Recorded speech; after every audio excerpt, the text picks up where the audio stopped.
Shri Ram no खूब सुंदर मजाનું મંદિર બંધાઈ રહ્યું છે। ભગવાન શ્રી રામને યાદ કરવાની સુંદર મજાની ફરમાઈશ છે।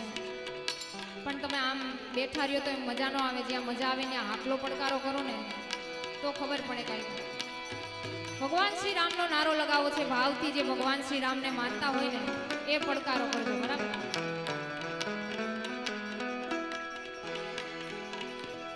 हर घर में अब एक ही नाम,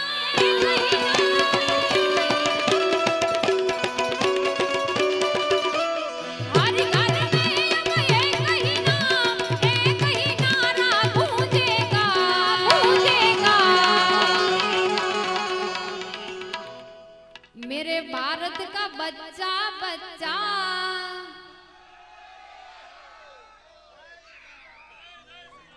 तुम्हारे जय जय श्री राम बोलना, एम बोलना। मेरे भारत का बच्चा बच्चा जय जय श्री राम बोलेगा। बेनो ए बोलवानुं छे, पाप लागे तो मने आपी देजो।